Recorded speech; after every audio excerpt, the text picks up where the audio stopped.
Hello visuals and welcome back to the channel and welcome back to Superhero Wednesday. Got all very epic-y and why did I get all like biblical and 4-y there? It's Superhero Wednesday, the day of the week where we flex and do shenanigans. What is this intro? Yes, it is Superhero Wednesday, the day of the week where we flex and talk nerdy and say about Black Panther's awesome and Rick and Morty or Optimus Prime and shit. So we flex Funkos or Lego sets or whatever, or do comic book reviews. And to be fair, we've done a hell of a lot of comic book reviews lately. And the reason why there's been a lot and the reason why I'm doing them is because I really friggin' enjoy them, no matter how bad they may come across, because I'd probably review them like a bag of shit. But I fucking love doing it because it's kind of what kickstarted the channel off. Anyway, back in the day, we did Comic Book Wednesday, where every Wednesday we just showed you what comic books we got. And I freaking love doing it. And I stopped it because I thought, I don't know how it played out. And then it's been years. I thought, now fuck it. Let's start doing the reviews more and more often, more weekly. So visuals, it's time for another comic book review. This time it's for X-Men Legends issue number 1 with a beautiful, beautiful, typical classical X-Men sort of cover and the old badass, awesome Wolverine artwork that we like. I'm going to try, after I burp, I'm going to try my absolute hardest to not spoil, but I always say that, and I'm going to try not to reveal too much of the story, let's put it that way, right? I'm going to obviously show a few panels and tell you what I thought and stuff, but I am going to try to not spoil it, because this was a really fun read. I love the X-Men. The X-Men are absolutely outstanding, you know. Wolverine, not so much Cyclops, dickhead. Professor Xavier, Beast, Cyborg, Beast, and who am I fucking thinking of? Who am I thinking of that I can't fucking... Colossus. Fucking idiot. You know, some amazing characters. Obviously, OGs to the world of comics. And this particular book's been out for a little while now, but it's been sat and I thought, I'm going to review that one, actually, because it's really fun. Yes, visuals. X-Men Legends issue number 1. I'll give you another look at the cover.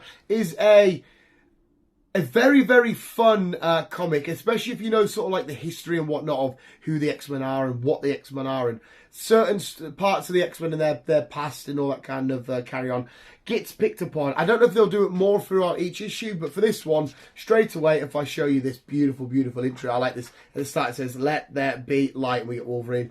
And we get straight out to this beautiful shenanigans. Hulk versus Wolverine. Why is that significant? Well, we all know about how Wolverine made his step into the world of comics. And basically, the first few pages are this fight between Wolverine and Hulk. And the Hulk keeps calling him Little Man, and Wolverine does not like it. He's like, I'll stop calling me Little Man. But then, you know, as some stuff happens, the Hulk... I don't want to tell the story. Some shenanigans happens, and... certain people are apprehended and captured, and Wolverine's on a clear mission, you know, hunting down and tracking down people and whatnot, certain different people. And he's also interrupted by, I am going to give away this reveal, Jack O'Diamonds there, who's also doing his own sort of little mission and side quest and hunting down certain different people and whatnot.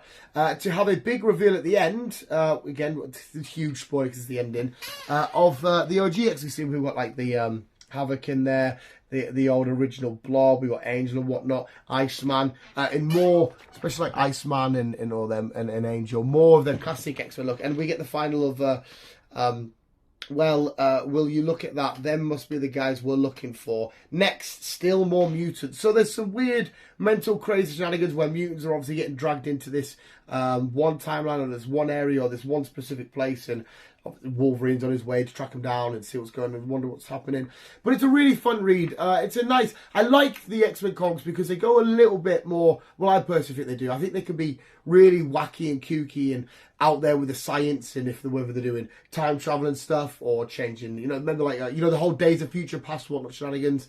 You know, science-y and just full on crazy and causing... Not to quote the guy at the back, havoc. Really, really do think it's a fun comic. And I always love the art style. Like I said, that Wolverine there is just beautiful. And they are such legendary and iconic characters. And they've given so much to the world of comics. And the X-Men were a huge part on the successful side of Marvel. That's as much as the shit I'm going to show you. Because I need to refine how we do the reviews for comic books.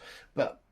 as I said, it's beautifully written, it's beautifully drawn, it's beautifully laid out, and it sets up a nice couple of questions of, okay, what's going on, what's happening, what's going to happen next, are we going to have some more clashes with classic X-Men characters, or take a look at classic battles, or look at certain X-Men or mutants pasts that, you know, that big and iconic. So we could take a look at old Jean stuff, or the Professor Xavier and Magneto. Obviously, they might not come into it eventually. We don't know, but it could easily pop up. But I'm intrigued and excited to see what does happen next, because you can never really be too disappointed, for me anyway, too disappointed. You can hate and not be a bigger fan of certain X-Men stories, but usually X-Men always leave me wanting more, thinking, okay, what weird shenanigans happening today? You don't just wake up in the world of the X-Men and the mutants and be like, casual day, yeah, there we go, I had a fight with you, end of. There's always a little bit more to it, an underlying tone, and I personally got that vibe to this, so hopefully the rest of it plays out very well. As I've already spoiled, I opened up the book to see in Hulk vs. Wolverine again and be like, wow, what the fuck? What's going on here?